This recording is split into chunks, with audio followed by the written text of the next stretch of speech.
Good evening, everyone, and welcome to another episode of the BGC Book Club.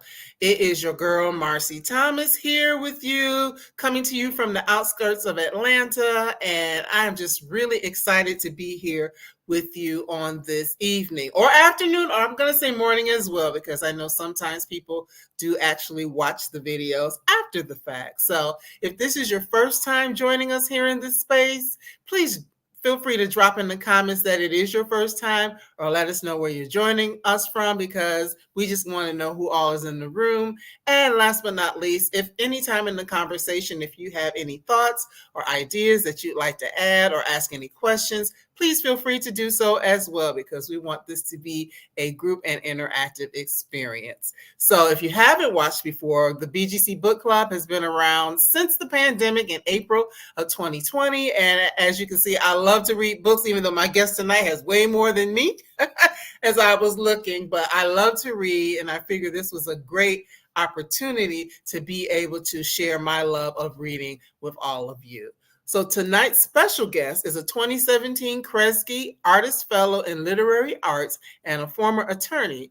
Her name is Jean Alicia Elster, who graduated from the University of Michigan and the University of Detroit Law School. She is most recently the author of the young adult novel, How It Happens, which we will be discussing this evening.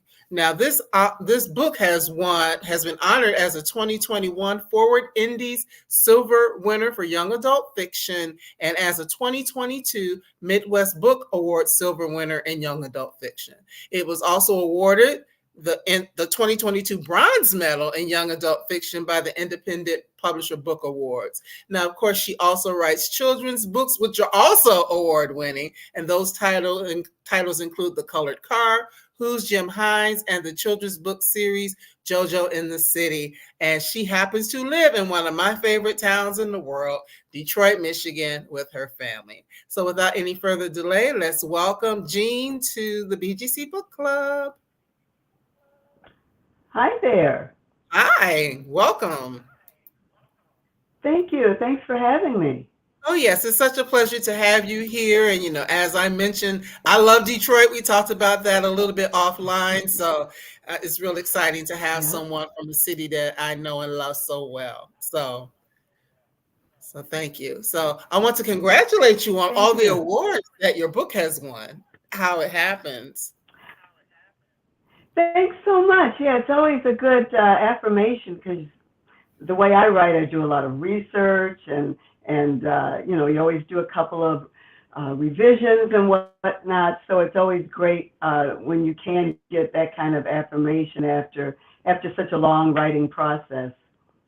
Yeah, I can only imagine. So now, as I mentioned, you have been writing for children as well as adults. And by the way, everybody, I just gave you a really short synopsis of all the things that Jean does. She's done a lot of things with editing and other stuff like that. So if you go to her website, which you can see scrolling at the bottom, you can learn everything.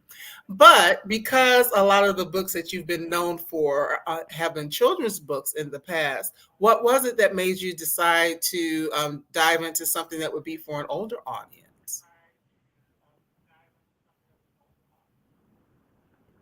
Yeah, well, I have always liked to give my readers, even the young children, a challenging read. And of course, you want them to be entertained and whatnot, but I always like to kind of give a deep dive into certain topics that I know are important to them as they're growing up, topics that are important to parents when they're reading to them. So all of my books have some kind of tangential or even core issue that deals with race and certain maybe conflicts that they might have in life and how they can overcome them in a positive way. And one of the things that comes up in my two middle grade books, Who's Jim Hines and The Colored Car, is the color of the mother. She's very light skinned. Okay. And in fact, she could pass for white. And so I wanted to delve into that, where that color came from, how that happened. But I knew in order to tell that story, I would have to talk about miscegenation, sexual assault, especially during that post-Reconstruction era. So that's why I went from writing books for children in middle grade and Mhm. made How It Happens focused on young adults through adults. Yes, yes, because I was thinking about that as I was reading. Of course, some of the people watching may not have had an opportunity to read it yet, but I did think that did cross my mind because I'm like, Mm-hmm. yes, even though the story is told in a way that isn't graphic or anything like that. So for those who may be thinking, based upon Right, some of the right. subject matter, that it is not told in that type of way. But even at that, there would be a lot of explanation for children, basically, if it was for a younger audience. Oh, your screen flipped on you, just so you know. Something happened. I can't hear you. We'll give her Gina a second to come back.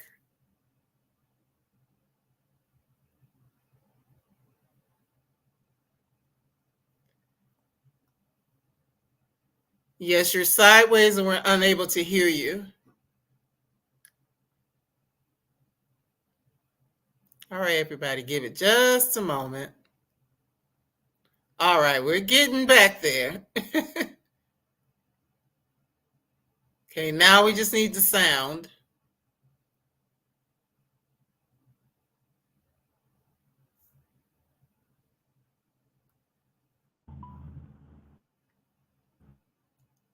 Hello?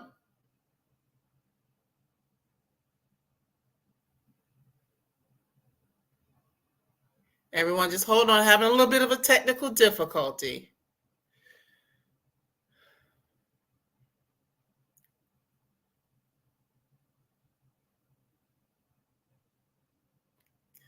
No sound. Can you see if you can go out and come back in, perhaps? We can't.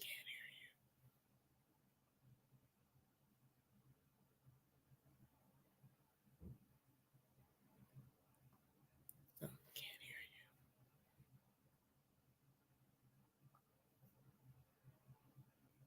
All right. Thank you for your patience, everyone. We're dealing with technology and sometimes things happen. So just give Jean just a moment to come on back into the space because this is a really good book. And, I thoroughly enjoyed it. And I want us to be able to dive into, all of the things, some of the themes that she talks about in the book.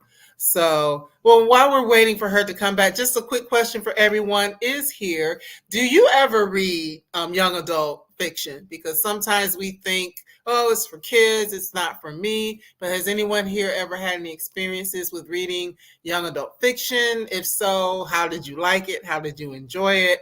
I know for myself personally, it is a genre that I will pick up from time to time, just simply because the stories are good. They're good stories. They are well written. And one of the things for me when I was growing up, oftentimes there weren't books that center characters that look like me that, I had the opportunity to read growing up. So I always find it, pretty exciting when I get an opportunity to read something by someone that talks about things that, really make a difference to me. So it looks like we may have her back. So give it just a second. I want to make sure she's there. I can see you. Now, All can, right, there you go. can you see? Yes, we can see you and I can hear you. Well, I could hear you. Something happened again. Can't hear.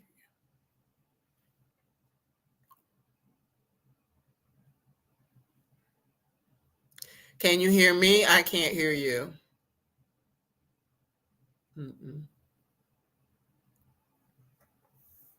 Yeah, still can't hear you. But I was asking some questions while you're away, so I was gonna just put that up while you're working out the sound. Cleta is saying, yes, I'm glad you brought that up, that she's read quite a few young adult fiction books and been very impressed with how invested I was. What is the criteria for young adult books? All right, well, let's see here. I don't know if Jean is able to pop back in and answer that question. I see you're moving, but can't hear anything. Mm-mm.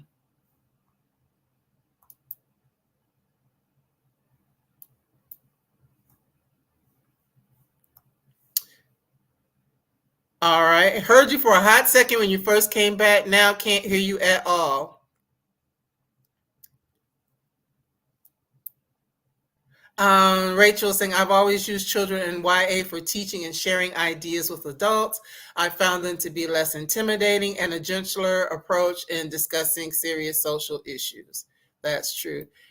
I hope we can get your sound right, Jean, because we want to be able to hear you, not just see you. Just try again. Okay, I got something for a hot second.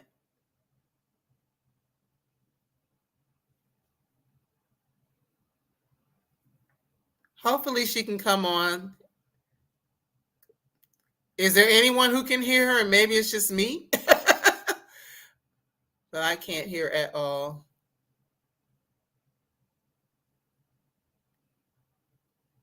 So, no, I see you talking, but I don't hear a thing.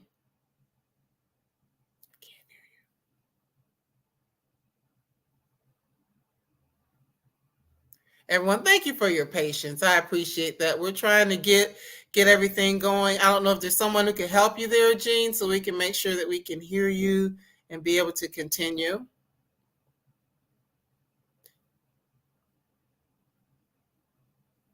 All right. Rachel is saying that she really enjoyed the book and be looking forward to hearing how it came about. Yes, so we got to get you in here so your readers can talk to you.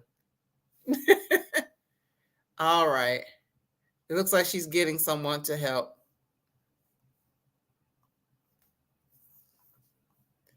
All right. I apologize for that, everyone, but sometimes I don't know, maybe the phone rang or something. Because I know she is on the phone. Perhaps something happened that caused her to do that. Yeah, and see if I refresh, it's going to cut us all out. I can't see.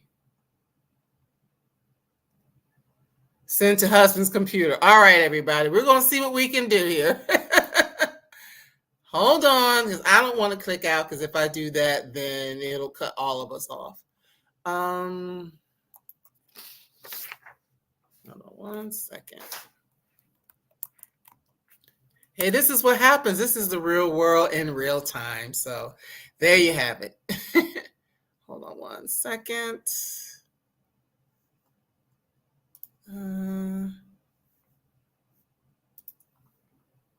Let's see.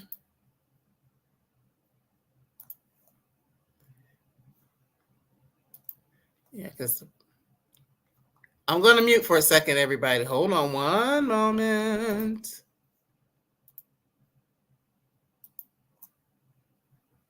Hold on.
Jean is looking to get on a different computer, so thank you everyone for your patience. But this is what happens when you do things in real time. Sometimes there are, technical issues. So I appreciate your patience, everyone, for hanging on. She's going to grab her hubby's computer so that she can get back online and we can continue with the conversation. So, but for those, we had a couple of comments about reading young adult fiction, about sharing it to learn. And I think those are good tools because most books, even for adults, are written at what they say, 8th grade level. So to be able to go back and read those books for younger people is always a good thing to be able to do. Now, outside of Jean's books or some of the books that perhaps you have seen shared here, what are you guys reading? What has everyone been reading? Have you been able to take advantage of some of the authors that we've had in this space, or just share what you're reading in the comments as a way of, us just being able to talk about what's going on as we wait. So, of course, with all the things that I read, I usually only get to read the things for the interviews. So, well, while we're waiting, I can just share what's coming up in the next couple of weeks. In 2 weeks, we will have Denny S. Bryce to be here to talk about her book, The Other Princess. So I'm really looking forward to that. That is kind of a take on some of the things that happened in Victoria, England. And of course, if you've been watching some of the what's the name of the show, Bridgerton and shows like that, this kind of takes off in some of that vein. And then the week after that, we will have One Blood by Deneen Milner, which I'm really excited about. This is an epic familial story about generations of women, and I'm really looking forward to having Deneen come and join us as well. So that is what is forthcoming, and I'm waiting to see. One more moment to see what's happening with Jean, and hopefully she will be here in a moment, because I hate to have to reschedule. But if we can't get it right, we might need to do that, because I don't believe in holding people up, and I want to be considerate of your time. So let's give us a couple more minutes, and thank you for your patience.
I'm not sure what has happened with Jean, so I am going to drop offline instead of keeping everyone waiting. I really do apologize. This is a first.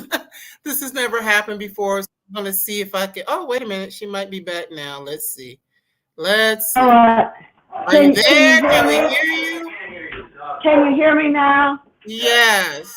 Ah, you know, my husband's computer didn't come through. I'm back on my iPhone.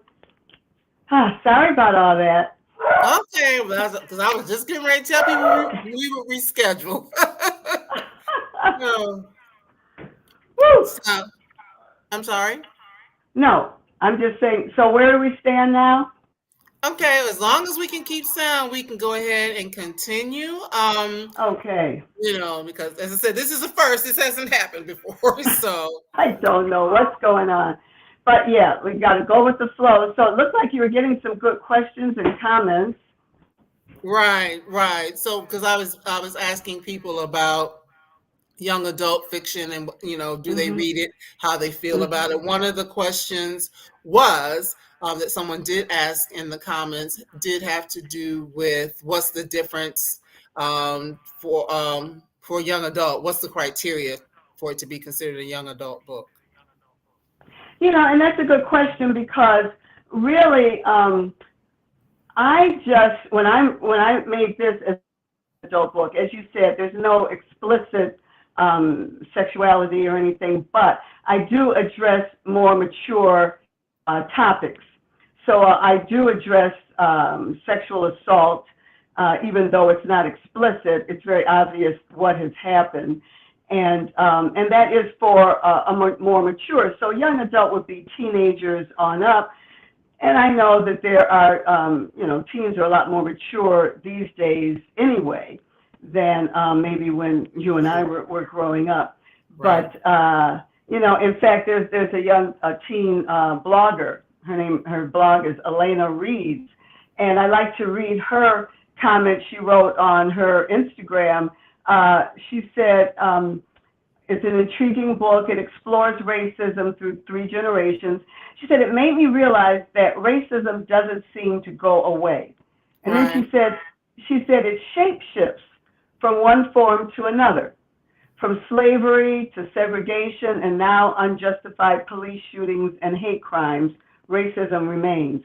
So young people are thinking about these things, and I think they're looking for a good read that's going to pull them in. It's going to make them think about not only, because I write historical fiction, so not Right. only what happened in the past, but also what's going on in their lives now.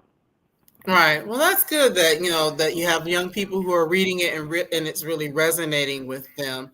Now, Mhm. in terms of the story, of course, it is telling the story of your family, Mhm. and it starts in the year 1890 and then goes up, I believe, into the 50s. I believe is Yes. Yes. where it ends. 1950. Mhm. Right. So that's quite a wide, swath of Yes. story and family. And being able to tell the stories, did you find that it was a challenge for your family members who may still be alive to see that you are putting their business out there, so to speak? Well, all of them know I'm a writer, and all of them know I do historical fiction, and my previous 2 books were based on my maternal family. And I only had one cousin, and this was during, I don't know what, Thanksgiving dinner or some kind of family gathering, who said, our grandmother purposely didn't make this part of her life Hmm. public. But then, after the book came out and she read it, she's one of my biggest promoters and supporters. She said she loved the book. She was reading it with 1619, reading it together Okay. with that other book. And she just loved it. So I think family members know that I'm going to treat the family with respect. Hmm. I'm going, and I fictionalize the story, so no one has to worry about, being embarrassed or whatever. It's still blood. It's still my family. So, and I portray the truth, but I portray the truth in a way that shows how the family overcame all Right. of the things that they went through those 3 generations of women. Right, because just starting with the first woman, because she would be your great great grandmother. My great grandmother. Your great grandmother, okay. Mm-hmm. Addie, and Yes. just to think.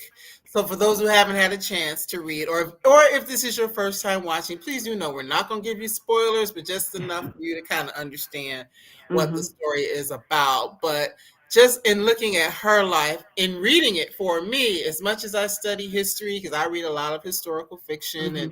and I love history, it was very surprising to me what happened to her, Mm. in that, we know, if we think of enslavement, we knew Mm-hmm. that there were things, and this isn't giving anything away because some of this Right. is in the blurb, but we knew that there were stories where, well, not stories, we knew that the reality of it Mm-hmm. was that there would be white men who would have a black woman that they would, Mm-hmm. basically sexual assault, Yes. relationship, whatever was going Mm-hmm. on, and they would have children. But it Mm-hmm. never really dawned on me that even beyond slavery, those sorts of things were still happening. Yes, yes. And even when I do book events, because I do a lot of events for adult book clubs, and some of the African American readers that are in the audience will either say, I didn't know, or I didn't realize, or they'll come up to me and say, this was my family story too. Mm. You know, so a number of people know this, but a number of people don't. And I think for a number of people, it's an aha moment. You know, it's like, okay, now it makes sense. Hmm. But as I was writing it and I was preparing for different reactions to the book, and every time I would read something written by an African American journalist or writer exploring that same kind of dynamic where in the South, a white male basically took ownership of a black woman's body, Right. whether she was single or married. Hmm. And uh, they would talk about the complexities in that type of relationship. And my grandmother, as I was growing up, would always, because, and I mentioned to you either before the taping or at the beginning, in the first two middle grade books, I mentioned how my grandmother was very, very light skinned and how she could have passed for white. And when I was growing up, my grandmother would talk about this white judge who Hmm. every year would send a packet over of all her school supplies and all the books she needed. Every year, she would have these things. She was the first person of any race in Clarksville, Tennessee, to own a treadle sewing machine in their home, and this Hmm. was given to her by that judge. And she went to, now it's called Tennessee State, and at the time it was called, I think, Tennessee Agricultural and Industrial College, but now it's Tennessee State. And he paid for this. And so, we would just hear these stories and these snippets, and it wasn't until we got older that we realized, oh my goodness, this judge was her biological father. Hmm. And so I just wanted to explore that. And I would hear because a lot of my information is from oral histories, either Okay.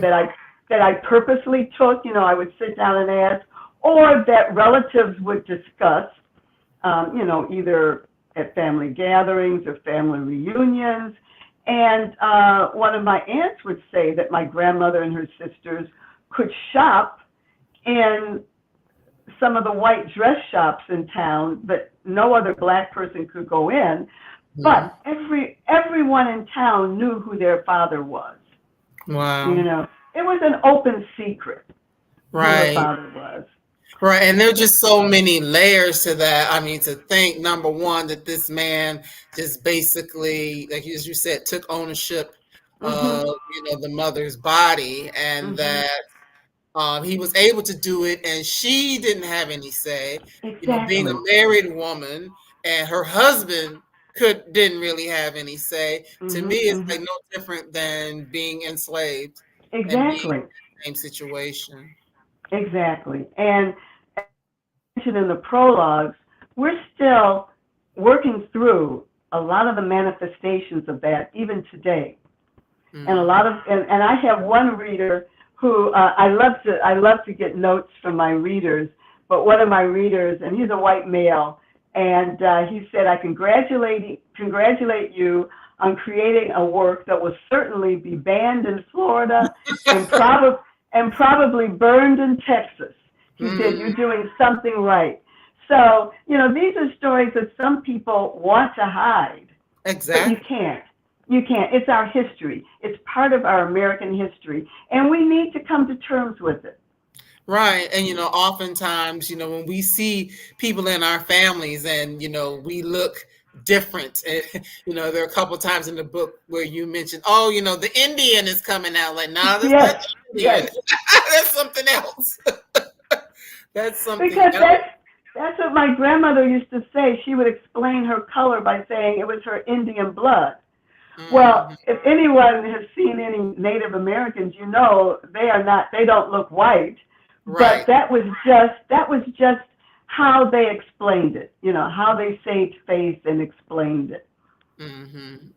But yes, the story was it was something to read it and to see what's going on, with Addie and how she's, Mhm. having children, multiple children by Mhm. this Mhm. man. And he really, Mhm. it's like, he feels, well, number one, he does quote unquote own her to a certain extent, but Mhm. Mhm. that Mhm. even times where he may want to take risks or say or ask her to do certain Yes. things that would be risky for her, but because people, it's Mhm. this open secret, they can quote unquote get away with certain things because it's this open Right. secret.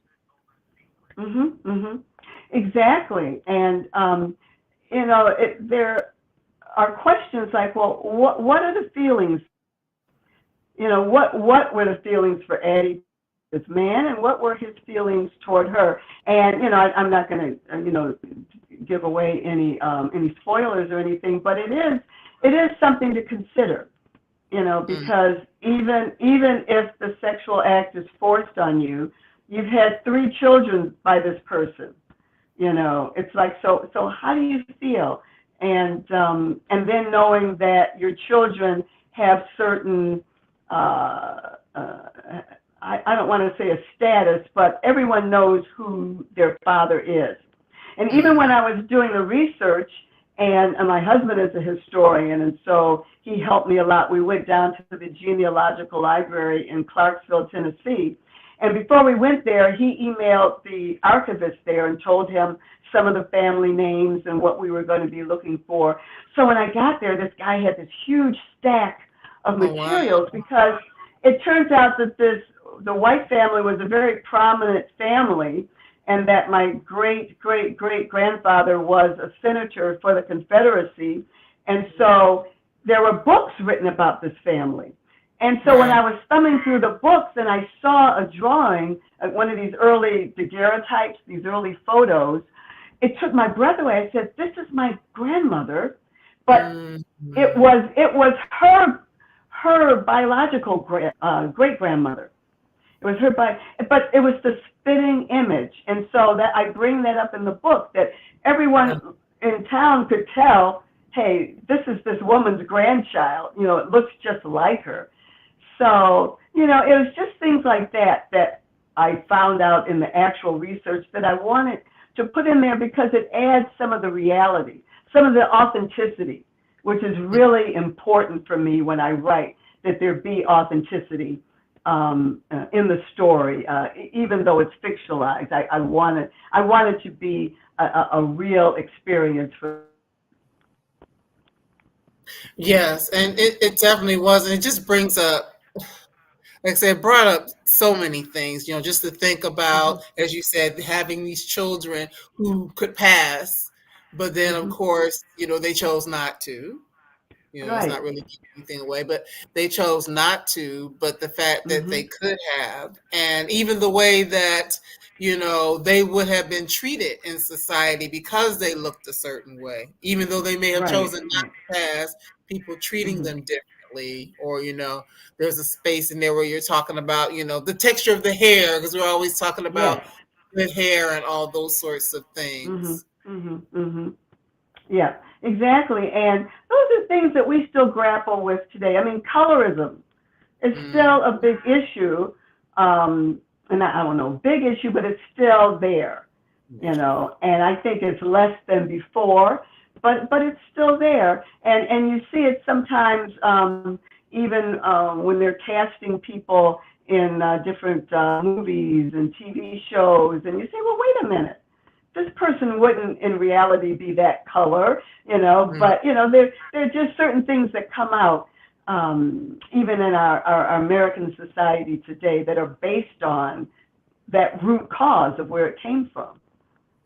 Of what we perceive to be beautiful or what we perceive to be Yes. good. I'm looking at your lovely hair and mine, this mine is Uh-huh. curly, but it's a certain kind of curly. You know what I mean? It Exactly. might not be the one that Exactly. you've chosen, even though curly is in, natural Hmm. is in, but what's considered beautiful may not be, hair that looks like this. Exactly. Right. Right. I know there was a time when, I mean, it would have never entered my mind to wear locks. Right. It just wouldn't have, it wouldn't have been an option. And now it's like, oh my goodness, I wish I had started earlier. Hmm. So, yeah, there are a lot of things that are still working through in our society and in our world. And, and even some of the incidents about, I think about, I'm sure some of the viewers and listeners remember Sandra Bland was Yeah. stopped by a police officer, and she was smoking a cigarette. He told her to put it out, and she said no. And so he dragged her out of her car, and sadly, her ending, it ended in her death.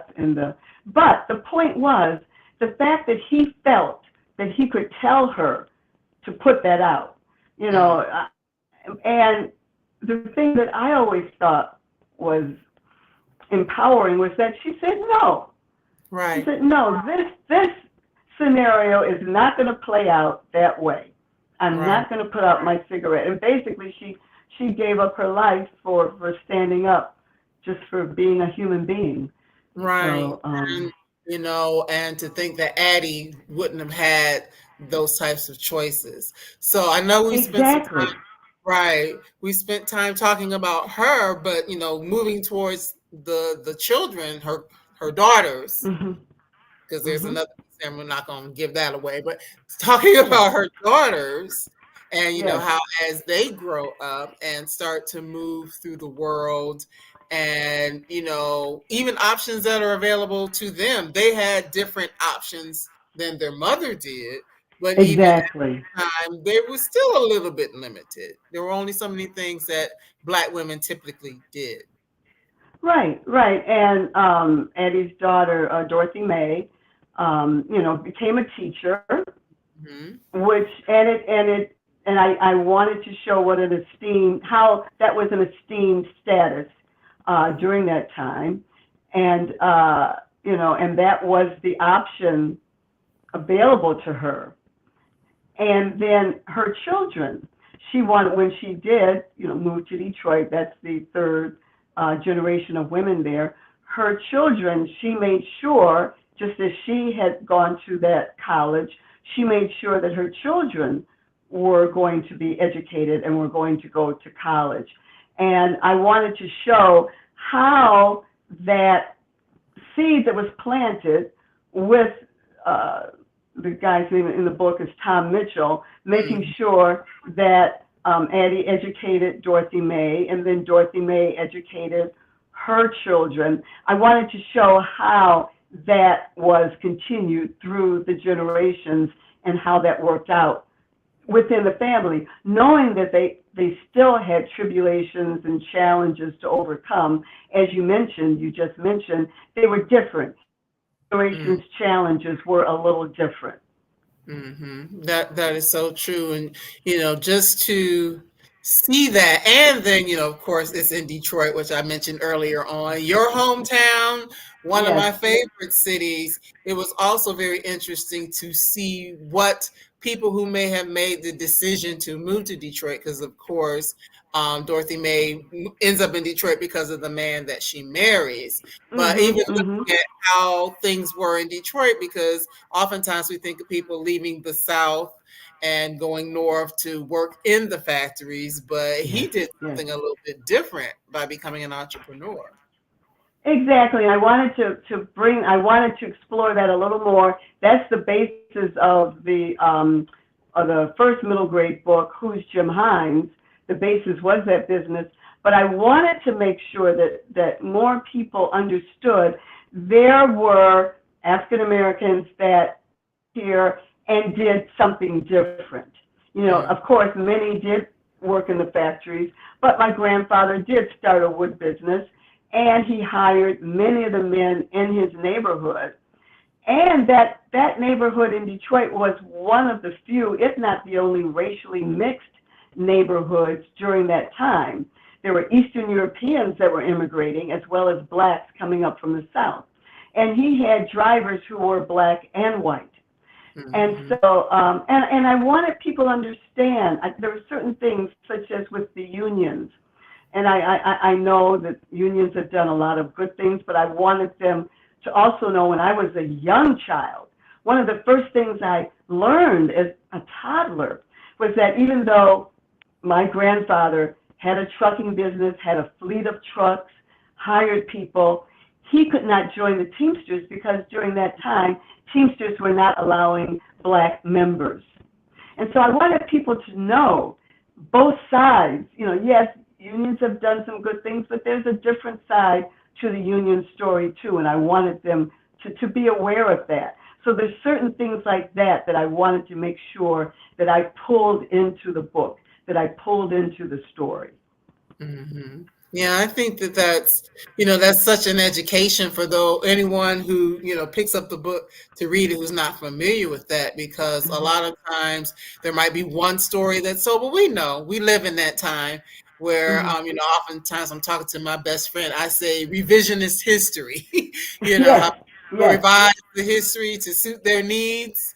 And there will be organizations or individuals that will say, "Oh, well, we Mm-hmm. did this and we did that." And be like, "Oh, but did you really?" Yes, You exactly. did it for selected people. Yes, exactly. That is an excellent point because we have to get the full story out there. And as Hmm. you said, we're in an era where people want to revise history. And really, I think it's up to us, especially black writers, to make sure that the story is out there, even if it's fictionalized, to make sure the story is put out there so that people can say, oh, well, wait a minute. They may try to cut it out of the schools, but I'm going to make sure that that story is still being told. And I think that's Right. one of my roles as a black woman writer. Right. You hit the nail on the head, because oftentimes I will ask, my guests that question. It's like, okay, we know that they're trying to take it out of libraries and schools and all Mm-hmm, these other things. So, mm-hmm, what are the things that we as readers and for mm-hmm, yourself as a writer, how can we mm-hmm. continue to make sure that, number one, we are supporting your work, but then also Yes, that you are getting out there and bring speaking truth to power by telling what's real and not just the fictionalized yes. account of what is really or what has really happened.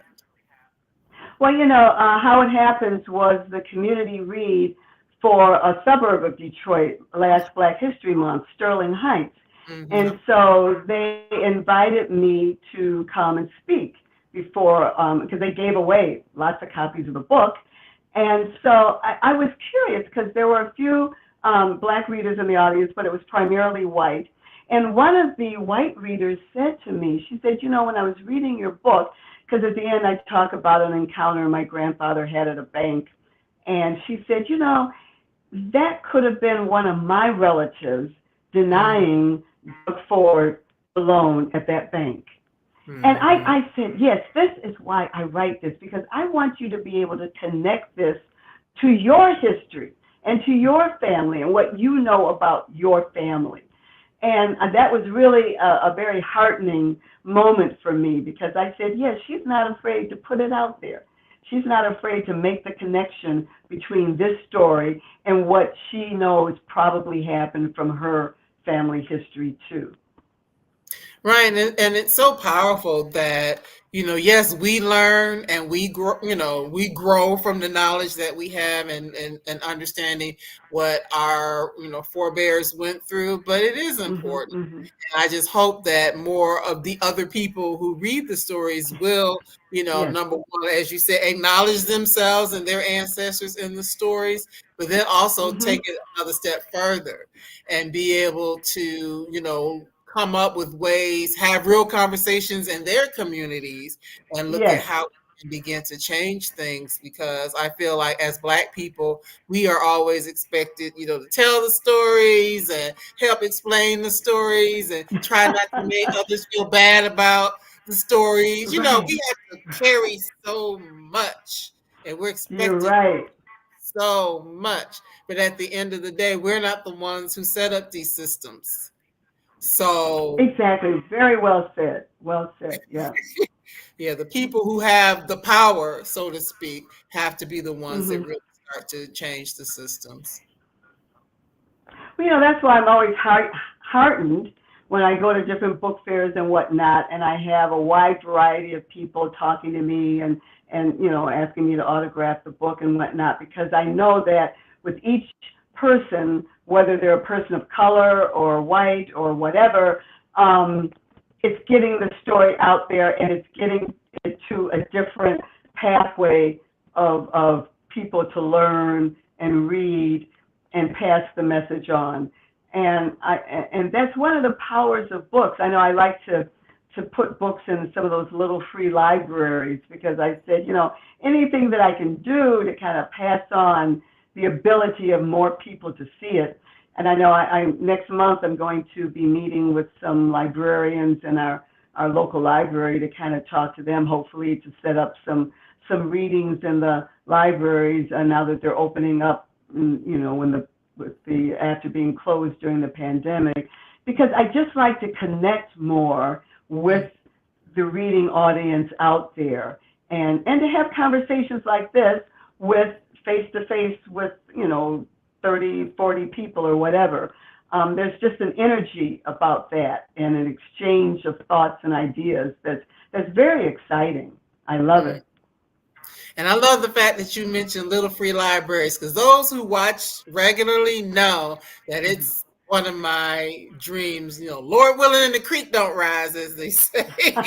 One of my dreams is to be able to go and set up little free libraries in different places and make sure Mm. that books like yours and, just really wonderful, diverse books and stories are placed in those libraries. Because the reality of it is, a Mhm. lot of times when you see them, you're not seeing things that reflect us or who we are, whether it's something like historical fiction or poetry or whatever it is. You don't Yes, always yes, it. And, I know that libraries are available and all that, but, people can't always buy books or whatever the case may be. So right, it's good to have those things right in the community, and you go and a book speaks out to you at that moment, and you just grab it and take it. exactly.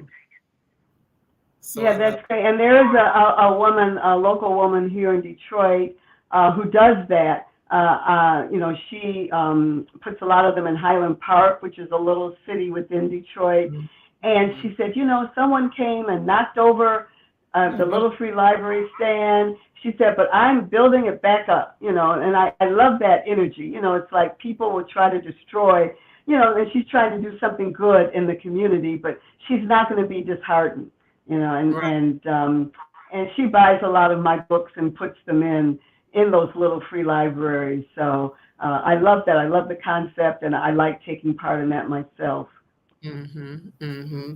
So, in your storytelling, now I know it says you were a lawyer at one point. So you're writing full Hmm. time now, or are you still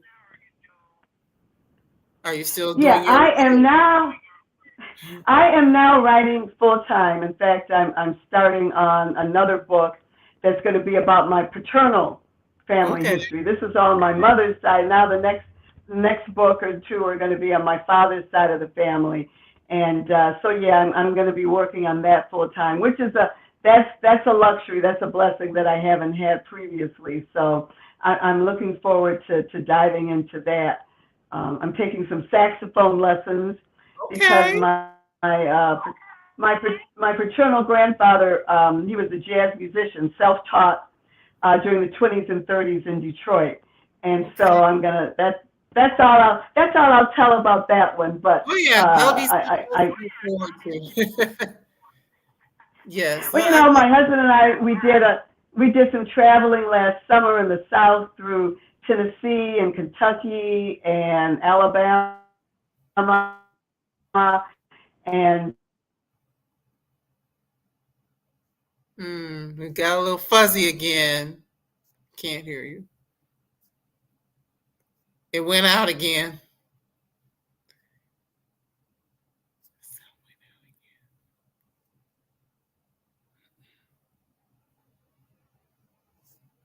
Can you hear me? Yeah, I lost you again, sound wise. Okay, let's see. Well, I guess the good thing is we've gotten through most of the questions that I have, and let's see if we can be able to close out. Because I know sometimes the internet can be unstable or whatever the case may be. So, and what I will do is I will go back and kind of clip it, everybody, so we can make sure that we have just interview and all of the technical difficulties. I will go back and edit them out for those who want to share with others or watch later. So yeah, so that way you can get the full gist of everything.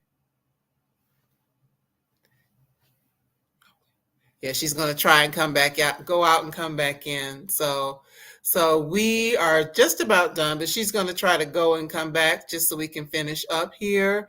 And I really am glad to have had the opportunity to talk to Jean. I told her earlier, Jean is actually my mother's name. So it's exciting to talk to someone named Jean because there aren't a whole lot of Jeans out there. So it has been a pleasure to have that have the conversation and really, talk about this book, which is very well written, which has won numerous awards there in the Midwest and beyond. So I really do suggest that you pick up a copy of it.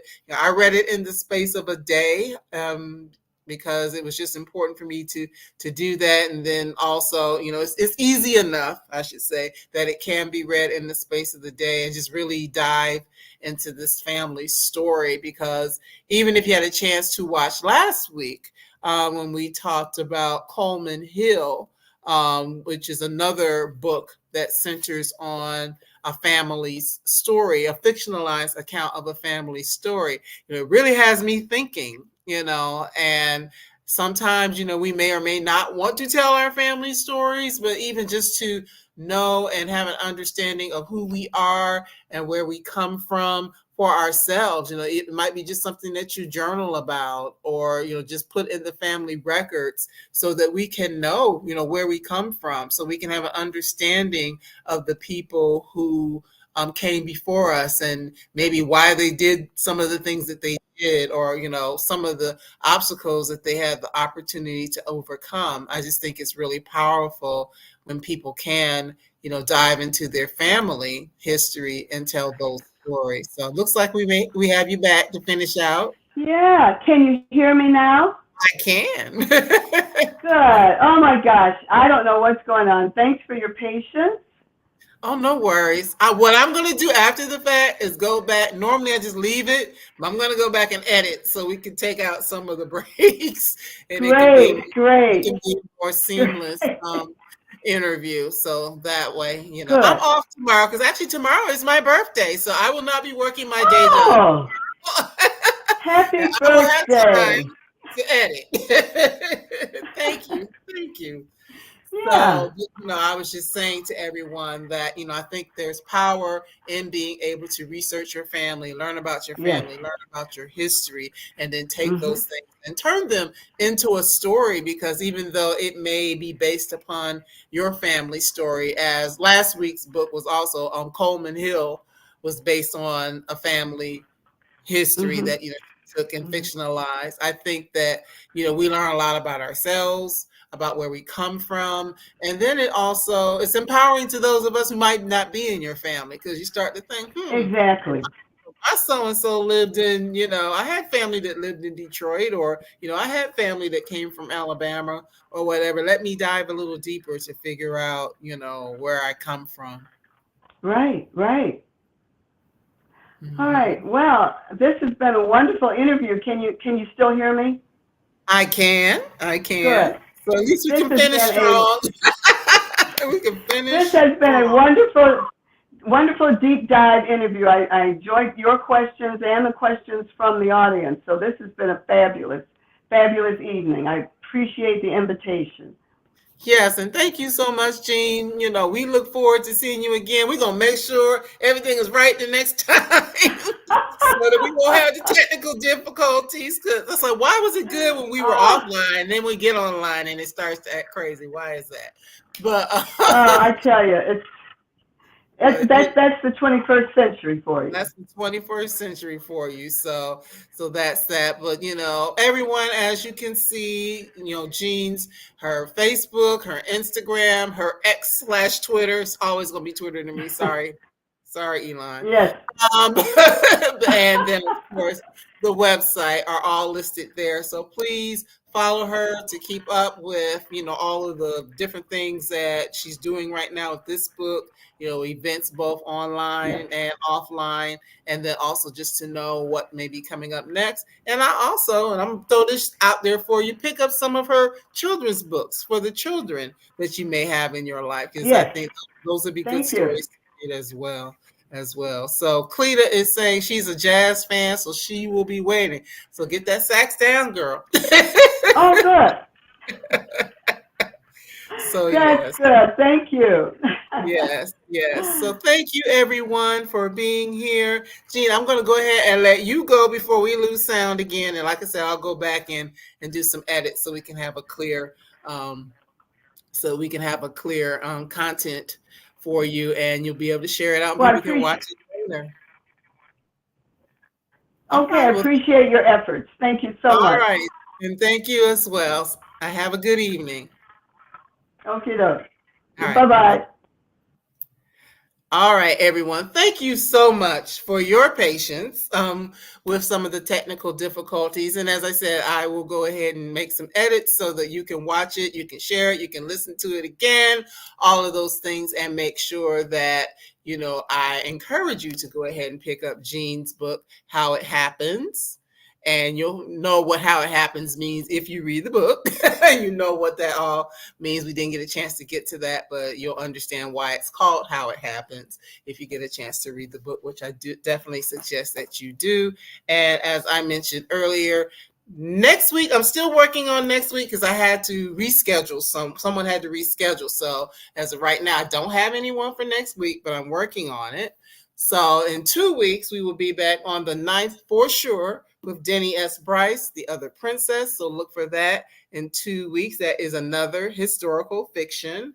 And then in 3 weeks, we will be here with One Blood, which is Deneen Milner's new book, which is a family history. Some of it is based on her life as well. So people are diving into their personal stories. So that is a theme, something that's happening a lot nowadays. And I think that's really wonderful when people can put their heart on the page. So thank you again for being here. And we definitely look forward to seeing you again. If not next week, if next week comes up, I'll be sure to post on social media so that you know who that guest will be. If not, we will see you in 2 weeks with Denny S. Bryce. And in the meantime, if you're looking for a place to pick up any of the books that we have either discussed in the past or have coming in the near future, please visit the Brown Girl Collective Bookstore, which is tied to Bookshop. Please visit there and, support these authors and support the work that's being done here. So I thank you once again, and you have a good evening, good morning, or good afternoon, depending on when you're watching. Thanks, and have a good one. Bye-bye.